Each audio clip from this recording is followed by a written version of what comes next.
नमस्कार। आकाशवाणी से प्रस्तुत है समाचार संध्या।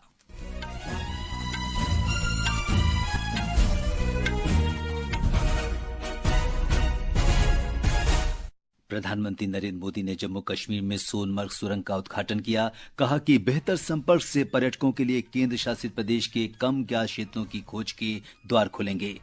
भारत ने सीमा बाड़ लगाने के मुद्दे पर बांग्लादेश के शीर्ष राजनयिक को तलब किया। कहा कि नई दिल्ली की सीमा पार अपराधों से निपटने के लिए ढाका से सहयोगात्मक दृष्टिकोण की उम्मीद है। उत्तर प्रदेश के प्रयागराज में महाकुंभ के पहले दिन त्रिवेणी संगम में 1,50,00,000 से अधिक श्रद्धालुओं ने पवित्र डुबकी लगाई। भारत ने सऊदी अरब के साथ हज समझौते 2025 पर हस्ताक्षर किए, जिससे 1,75,000 से अधिक भारतीय हज यात्रियों के लिए कोटा सुरक्षित हो गया। अमेरिका ने चीन की पहुंच को रोकने के लिए AI चिप्स पर निर्यात प्रतिबंध लगाए और नई दिल्ली में शानदार उद्घाटन समारोह के साथ पहला खो-खो विश्व कप शुरू हुआ। समाचार संध्या के साथ मैं सिद्धार्थ सिंह। प्रधानमंत्री नरेंद्र मोदी ने आज कश्मीर के गांदरबल में सोनमर्ग सुरंग का लोकार्पण किया। प्रधानमंत्री ने इस अवसर पर सोनमर्ग में एक जनसभा को भी संबोधित किया। श्री मोदी ने कहा कि जम्मू कश्मीर आधुनिक अवसंरचना का केंद्र बन रहा है। हमारा जम्मू कश्मीर अब टनल का, ऊंचे ऊंचे पुलों का, रोपवे का हब बनता जा रहा है। दुनिया की सबसे ऊंची टनल यहाँ बन रही है। दुनिया के सबसे ऊंचे rail, road, bridge, cable bridge यहाँ बन रहे हैं। प्रधानमंत्री ने सुरंग परियोजना का निरीक्षण भी किया। सोनमर्ग सुरंग से गांदरबल जिले में गगनगीर और सोनमर्ग के बीच यात्रा का समय घटकर केवल 20 से 25 मिनट रह जाएगा। इस परियोजना से क्षेत्र में पर्यटन और हर मौसम में संपर्क सुविधा को बढ़ावा मिलेगा। विकसित भारत के सफर में बहुत बड़ा कंट्रीब्यूशन हमारे टूरिज्म सेक्टर का है। बेहतर कनेक्टिविटी के चलते जम्मू कश्मीर के उन इलाकों तक भी टूरिस्ट पहुंच पाएंगे जो अभी तक अनछुए हैं। साल 2024 में 2 करोड़ से अधिक टूरिस्ट जम्मू कश्मीर आए हैं। यहाँ सोनमर्ग में भी 10 साल में 6 गुना ज्यादा टूरिस्ट बढ़े हैं। इस अवसर पर केंद्रीय सड़क परिवहन राजमार्ग मंत्री नितिन गडकरी ने कहा कि इससे पर्यटन के साथ जम्मू कश्मीर में स्थानीय आजीविका को भी बढ़ावा मिलेगा। उन्होंने कहा कि अच्छी सड़कों से देश संपन्न होगा। विदेश मंत्रालय ने आज भारत में बांग्लादेश के कार्यवाहक उच्चायुक्त मोहम्मद नूरुल इस्लाम को तलब किया। उन्हें बताया गया कि सीमा पर बाड़ लगाने सहित सभी सुरक्षा उपायों के संबंध में भारत ने दोनों सरकारों के बीच सभी प्रोटोकॉल और समझौतों का पालन किया है। मंत्रालय ने कहा है कि भारत को आशा है कि बांग्लादेश पहले की सभी सहमतियों को लागू करेगा और सीमा पार अपराधों से निपटने के लिए सहयोगी दृष्टिकोण अपनाएगा। भारत ने सीमा पार आपराधिक गतिविधियों, तस्करी, अपराधियों की आवाजाही और अवैध व्यापार की चुनौतियों का प्रभावी ढंग से समाधान करके अपराध मुक्त सीमा सुनिश्चित करने की अपनी प्रतिबद्धता भी दोहराई। भारत ने कहा कि कांटेदार तार की बाड़ लगाना, सीमा पर रोशनी करना, तकनीकी उपकरण लगाना और मवेशियों के लिए बाड़ लगाना सीमा को सुरक्षित करने के उपाय हैं। थल सेना प्रमुख जनरल उपेंद्र द्विवेदी ने कहा है कि उत्तरी सीमाओं पर स्थिति संवेदनशील लेकिन स्थिर है। उन्होंने कहा कि सेना किसी भी प्रतिकूल स्थिति से निपटने के लिए पूरी तरह तैयार है। सीमावर्ती क्षेत्रों में मजबूत बुनियादी ढांचे का निर्माण भारतीय सेना की प्राथमिकता है। नई दिल्ली में आज सेना के वार्षिक संवाददाता सम्मेलन में जनरल द्विवेदी ने कहा कि जम्मू कश्मीर क्षेत्र में स्थिति नियंत्रण में है और ये आतंकवाद से पर्यटन की ओर अग्रसर है। Violence parameters under control, tourism, development activities, Amarnath Yatra, where we witnessed more than 5 lakh pilgrims this time, and peaceful conduct of elections are indicators to a positive change. So the theme of terrorism to tourism is gradually taking shape. General Dwivedi ने कहा कि रक्षा क्षमताओं को मजबूत करने के लिए सेना उन्नत तकनीकों पर ध्यान केंद्रित कर रही है। पूर्वी लद्दाख के मोर्चे पर जनरल द्विवेदी ने कहा कि पूर्वी लद्दाख के डेमचोक और देपसांग में विवादास्पद मुद्दों को सुलझा लिया गया है। In October 2024, situation in Depsang and Demchok in eastern Ladakh got resolved. The patrolling to traditional areas in these two subsectors has commenced, and towards that end, I have authorized all my co-commanders to handle these issues at the ground level with respect to patrolling and grazing. Manipur की मौजूदा स्थिति पर सेना प्रमुख ने कहा कि सुरक्षा बलों के समन्वित प्रयासों और सरकार की सक्रिय पहलों ने स्थिति को नियंत्रित किया है। सरकार क्षेत्र में शांति स्थापित करने के लिए लगातार काम कर रही है। उन्होंने ये भी कहा कि शांति बहाल करने के लिए भारत म्यांमार सीमा पर निगरानी और बाड़ लगाने का काम आगे बढ़ रहा है। बांग्लादेश की स्थिति पर जनरल उपेंद्र द्विवेदी ने जोर देकर कहा कि बांग्लादेश भारत के लिए रणनीतिक रूप से महत्वपूर्ण है।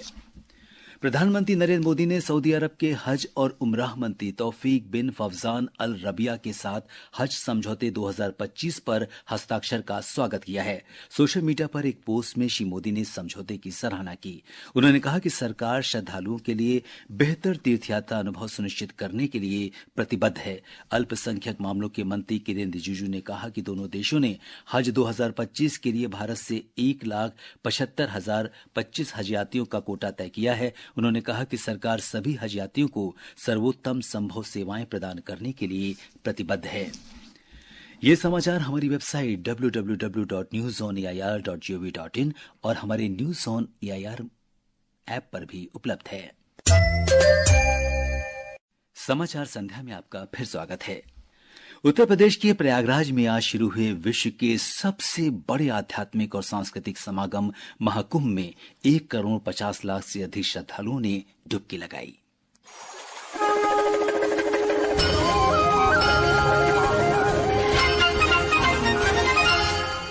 पौष पूर्णिमा के दिन आज श्रद्धालुओं, तीर्थयात्रियों और आगंतुकों ने त्रिवेणी संगम के विभिन्न घाटों पर स्नान किया। हेलीकॉप्टरों से श्रद्धालुओं पर पुष्प वर्षा की गई। 45 दिन तक चलने वाले इस महाकुंभ के लिए 7 स्तरीय सुरक्षा व्यवस्था की गई है। पूर्ण सुरक्षा सुनिश्चित करने के लिए 50,000 से अधिक पुलिसकर्मी तैनात किए गए हैं। लगभग 2,800 सीसीटीवी और एआई युक्त कैमरों से महाकुंभ नगरी की निगरानी की जा रही है। मुख्यमंत्री योगी आदित्यनाथ के निर्देश पर अपर पुलिस महानिदेशक भानु भास्कर और उप महानिरीक्षक राजेश द्विवेदी सहित शीर्ष अधिकारियों ने समूचे मेला क्षेत्र का दौरा कर सुरक्षा व्यवस्था सुनिश्चित की। 2000 गंगा सेवा दूत नदियों और घाटों की सफाई में जुटे हैं। ये भव्य आयोजन 26 फरवरी को महाशिवरात्रि तक जारी रहेगा। 144 वर्षों में केवल एक बार होने वाले दुर्लभ खगोलीय संयोग ने इस वर्ष महाकुंभ को और विशेष बना दिया है। प्रधानमंत्री नरेंद्र मोदी ने महाकुंभ के शुभारंभ पर देशवासियों को शुभकामनाएं दी। प्रधानमंत्री ने सोशल मीडिया पर कहा कि यह दिन भारतीय मूल्यों और संस्कृति को संजोने वाले करोड़ों लोगों के लिए बहुत विशेष है। और अब महाकुंभ के बारे में ज्यादा जानकारी के लिए सीधे चलते हैं प्रयागराज में मौजूद हमारे संवाददाता आनंद कुमार के पास। आनंद, महाकुंभ में बड़ी संख्या में श्रद्धालु और तीर्थयात्री आए हैं, तो उन्हें विविधता से भरी भारतीय संस्कृति के बारे में क्या देखने और जानने को मिल रहा है? जी सिद्धार्थ, श्रद्धालुओं और तीर्थयात्रियों को महाकुंभ मेले के दौरान अलौकिक और दिव्य अनुभव देने के लिए पौराणिक तोरण द्वार बनाए गए हैं, जो आगंतुकों का स्वागत कर रहे हैं। इन द्वारों में समुद्र मंथन के 14 रत्न भी शामिल हैं। वहीं यह समागम देश की विविधता में एकता के भाव को भी मजबूत करता है। शाम के समय श्रद्धालु गंगा आरती का भी दर्शन कर रहे हैं और जाने माने गायक भक्ति संगीत प्रस्तुत कर लोगों को मंत्रमुग्ध कर रहे हैं। आनंद, श्रद्धालुओं को किसी प्रकार की परेशानी ना हो, इसके लिए प्रशासन ने क्या क्या इंतजाम किए हैं? सिद्धार्थ, संगम के तट पर बने घाटों पर स्नान करने में कोई दिक्कत न हो, इसके लिए प्रशासन द्वारा विशेष इंतजाम किए गए हैं। रास्तों में जगह जगह संकेतक लगाए गए हैं। श्रद्धालुओं की सहायता के लिए पुलिस बूथ बनाए गए हैं। वहीं स्नान के दौरान लोग गहरे पानी में न जा सके, इसके लिए बैरिकेडिंग की व्यवस्था की गई है। साथ ही जल पुलिस भी श्रद्धालुओं की सुरक्षा का पूरा ध्यान रख रहे हैं। घाटों पर स्वच्छता बनाए रखने के लिए गंगा सेवा दूत भी तैनात किए गए हैं। धन्यवाद आनंद, इन तमाम जानकारी के लिए।